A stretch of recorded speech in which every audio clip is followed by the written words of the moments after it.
बोलो सदगुरु महाराज की जय।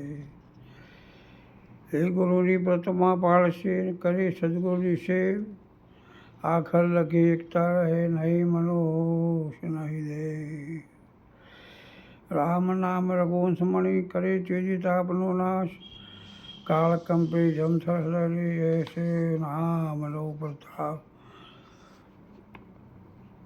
कक्का केवल नाम है बब्बा बीज शरीर, रास में रम रहा था का नाम कबीर।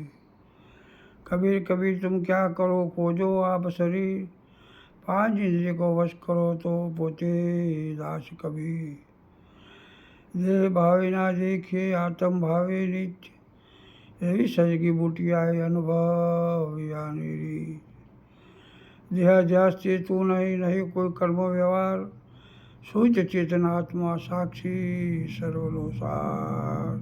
तो सदगुरु महाराज की जय। આજે આપણે નિરોધ મહારાજની એક પદ છે એ પદ વિશે બોલીશું અને સાથે સાથે સત્સંગ પણ કરીશું।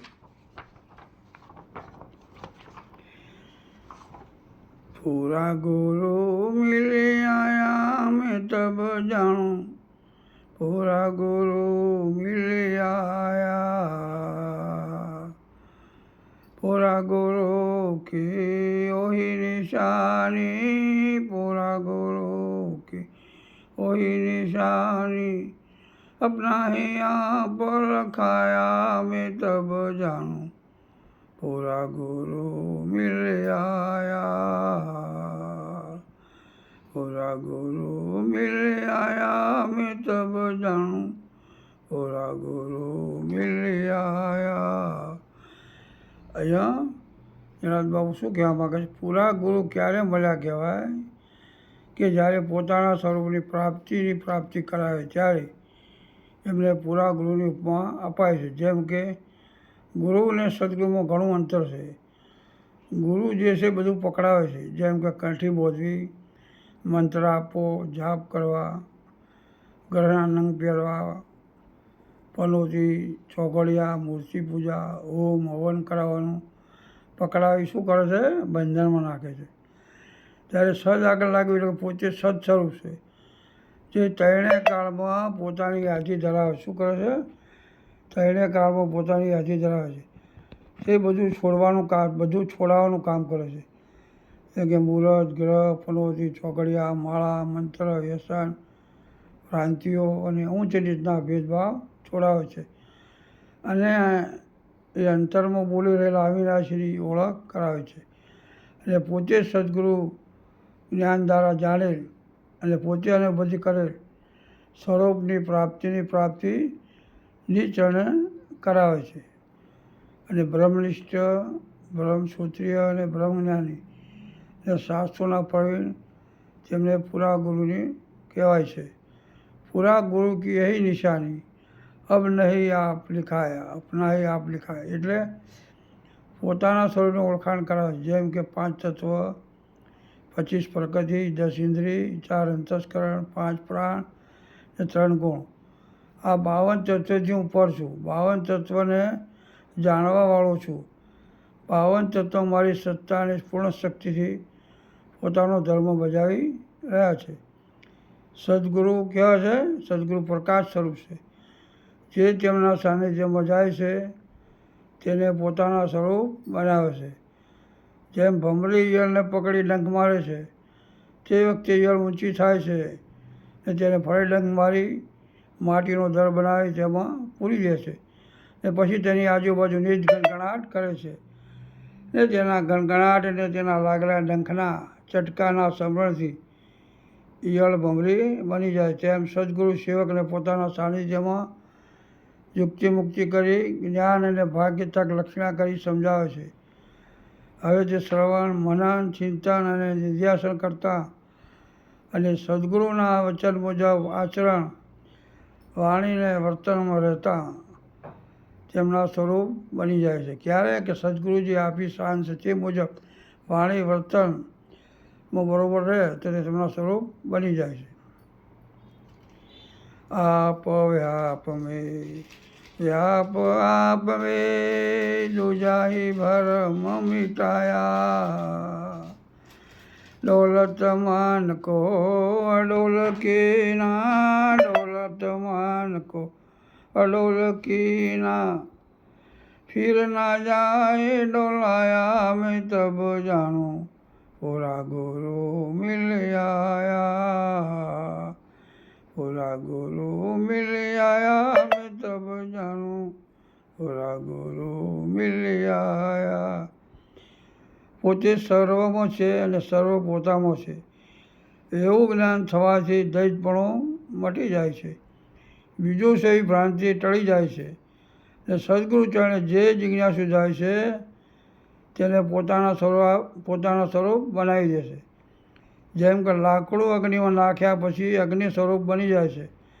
અગ્નિ જોતો નથી કે લાકડું બાવળનું છે, લીમડાનું છે કે શાકનું છે, તે નાત જાત જોયા વગર તેના સ્વરૂપ બનાવે છે। તેમ સદગુરુ પણ નાત જાત વર્ણ જોતા નથી, તેમના ચરણે જે જાય છે તેને ભેદમાંથી અભેદ બનાવી દે છે। વ્યાપ આપ એવા જેમ કૃષ્ણ પોતામાં અને પોતે શ્રી કૃષ્ણ, કૃષ્ણ વિના ઠારો નહીં ઠામ હરિરસ પીજે। જ્યાં સુધી પિંડ બ્રહ્માંડ એકરૂપ ન થાય ત્યાં સુધી વ્યાપકપણું આવતું નથી। જેમ દેહમાં દેવ તું, તેજમાં તત્વ તું, શૂન્યમાં શબ્દ થઈ વેદ ભાષે, પવન તું, પાણી તું, ભૂમિ તું, ભૂદરા, વૃક્ષ થઈ ફૂલી રહ્યો આકાશે। તેમ તમારું સ્વરૂપ સભર ભરેલું છે। જેમ દાગીનામાં સોનું સભર રહેલું છે, સોના સિવાય બીજું કંઈ પણ નથી। તેમ બેપણું હતું તે મટી ગયું ને નક્કી થઈ ગયું। દોલત મન કો અડોલ કિના, જે જુદાપણું હતું તે મટાડી દીધું। પછી કોણ કહે કે તમે આ સમજાય બરાબર નથી।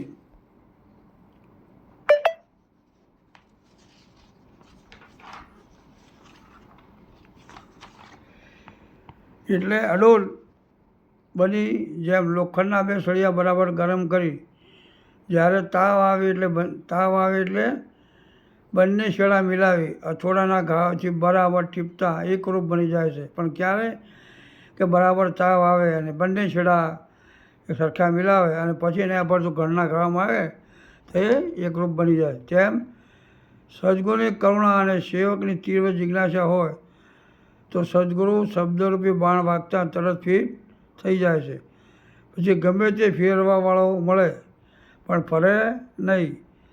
જેમ સાકર ગાધા પછી જેના ગળપણની મીઠાશનો અનુભવ કહેવાય એવો નથી, જેને સાકર ગાધી તેને જ તેની અનુભૂતિ થાય છે અને પાત્રતા ના હોય ને આપતો। જેમ કે ગુરુ છે જ્ઞાન વિના અને કોતો પાપી પ્રાણી મારા સંતો ભાઈ।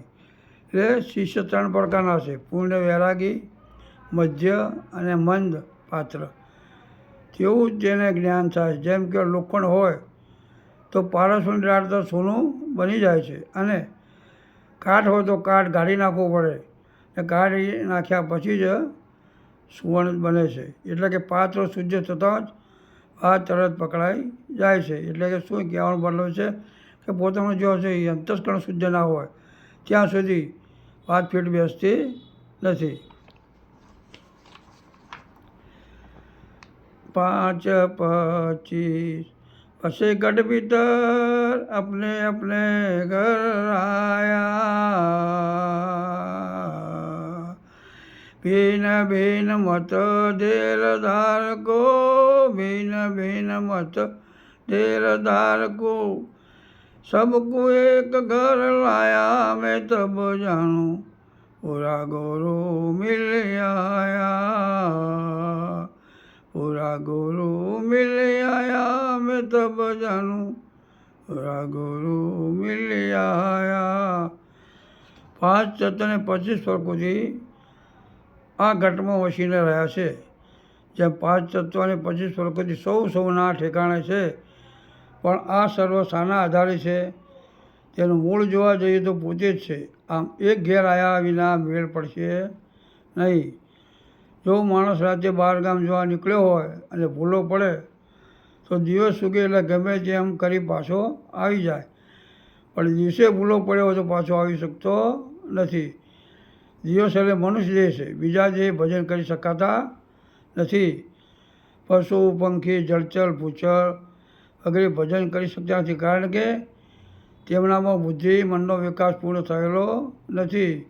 અને બધા ભોગ્યોનીના જીવો છે. એટલે મનુષ્ય દેહ મોંઘામાં મોંઘો અને અમૂલ્ય છે, તેની કિંમત થઈ શકે તેમ નથી. એટલે સંતો એને દાડો એટલે કે દિવસ કહ્યો છે. તેના વડે સ્વરૂપની પ્રાપ્તિ કરી શકાય છે. એટલે તમારી લગન મુજબ જે બનવું હોય તે બની શકો છો. ગઈ પળ પાછી નહીં આવે મૂર્ખ મનમાં વિચાર. એ 5-25 ઘડી ભીતર જ્યાં છે ત્યાં સમજી જવાનું છે. આપણે અહીં કેટલા છીએ અને અહીંયા કેટલા બેઠા છીએ? આશરે સમજો કે 25 જણા બેઠા છે. એ બધા ઘાટ છે. એ ઘાટમાં પરમાત્મા નોખો નથી. જેમ સૂર્યના પ્રકાશમાં ગળાઓમાં પડતું પ્રતિબિંબ અલગ અલગ દેખાય છે. જો ગળા ફોડી નાખો તો સર્વત્ર પ્રકાશ એક જ છે, એટલે સૂર્ય એક જ છે. એટલે મીરાબાઈ કહે છે, આત્માને ઓળખ્યા વિના રે 184 નહીં મટે રેજી. અને બ્રહ્મણાને ભાગ્યા વિના રે એ ભવના ફેરા ઈટળે રેજી. એટલે એક ઘેર આવવા માટે સાંજની જરૂર છે. જેમ કે એક શેઠ પોપટ પાડ્યો હતો, તેને ઓગણામાં પોંજરામાં રાખેલો હતો. એક દિવસ સાધુ ભિક્ષા લેવા આવ્યા, ત્યારે પોપટે કહ્યું, મને છોડાવો, મારે કેટલા દિવસ આમાં રહેવાનું છે. પણ સાધુ જવાબ ના આપ્યો. ત્યારે પોપટ કહે, આપણે ગુરુ બનાવતો હશે ને, તેમની પાસે મારી વાત કરીને ઉપાય પૂછી લાવજો. સાધુ કહે, સારું. ભિક્ષા મૂકી પહેલાં પોપટની વાત ગુરુજીને કરી. તેવા જ ગુરુજી તરફડિયા મારતા મારતા બેભાન થઈ ગયા. ચેલાએ પાણી છોડી જેમ તેમ કરી ગુરુ મહારાજને બેઠા કર્યા, પછી કંઈ પણ વાત કરી નહીં. બીજા દિવસે ભિક્ષા લેવા શેઠના ઘરે આવ્યા, ત્યારે પોપટે કહ્યું, ગુરુજી જોડેથી જે ઉપાય જાણી લાવ્યા હોય તો કહો. સાધુ કહે, જવા દે તારી વાત કરતાં કરતાં જ ગુરુજી બેભાન થઈ ગયા ને તરફડિયા મારવા લાગ્યા. જેમ તેમ કહીને બેઠા કર્યા છે. એટલે આ વાત પોપટ સમજી ગયો ને પોપટ શાન સમજી ગયો. એટલે સમજી ગયા પછી તે પ્રમાણે તેને કરતા પોપટમાંથી પછી પોપટ પાંજરામાં પણ બેભાન થઈ જતા પોતે આઝાદ થઈ ગયો. ગગન ગુફામાં સેજે સામરા તંતે તંત મિલાયા. નામ સનેહી નિચળ કીના, નામ સનેહી નિચળ કીના. સેવક સદગુરુ પાયા મેં તબ જાનું, પૂરા ગુરુ મિલ આયા. જેમ કે શબ્દ આકાશનો ગુણ છે ને શબ્દ શ્રવણ કરવાવાળો અને શબ્દ આનો તંતે તંત મળે તો મેળ પડે. જેમ તારે તાર મળે એટલે અજવાળું થાય, અર્થિંગ ને ફેસ બે મળે તો પ્રકાશ થાય. પોતે જેમ પોતામાં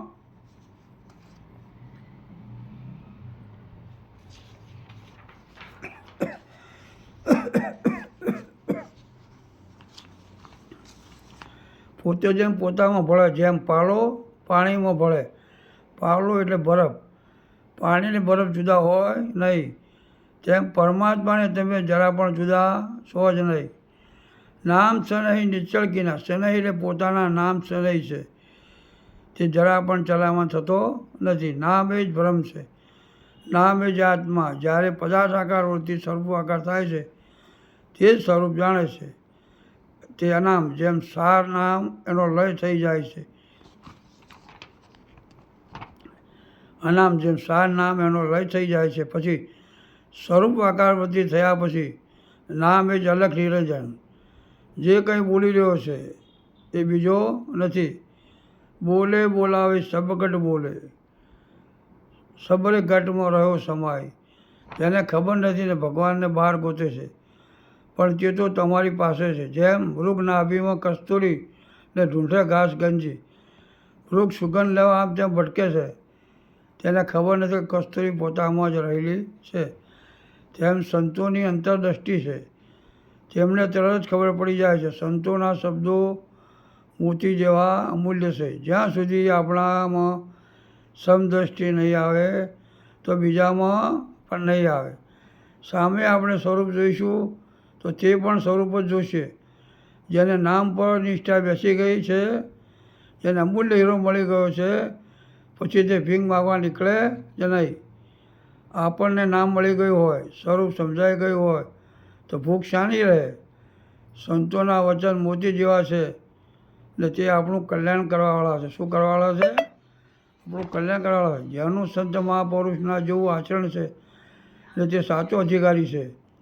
સંતો જેવું આચરણ નહીં હોય તો મેળ પડશે નહીં.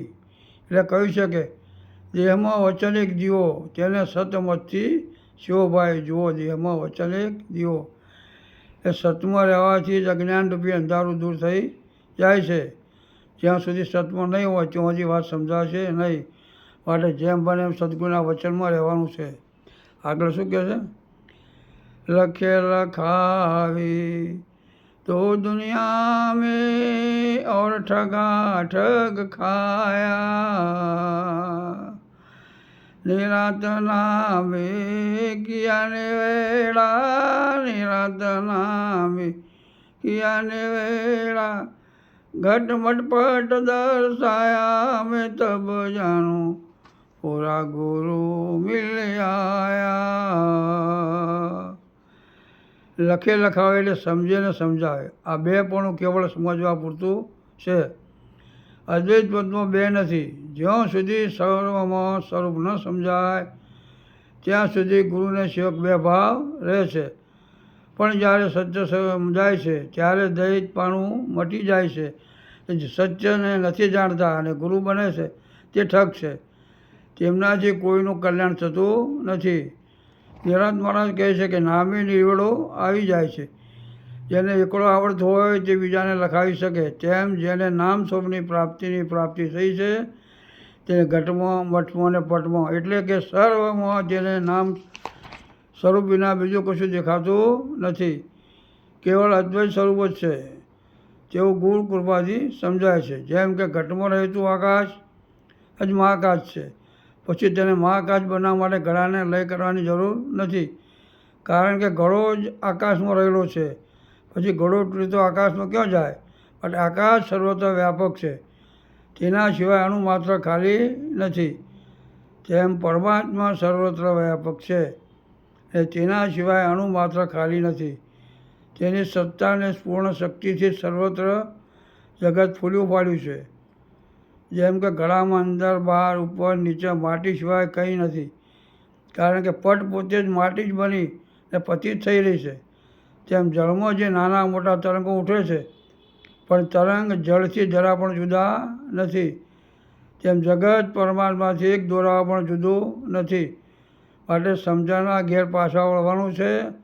તેમ માટી જ ઘડા રૂપે છે, રૂજ વસ્ત્ર રૂપે છે, લાકડું ફર્નિચર રૂપે છે અને સોનું દાગીના રૂપે ભાસી રહ્યું છે. તેમ પરમાત્મા જગત રૂપે ભાસી રહ્યો છે.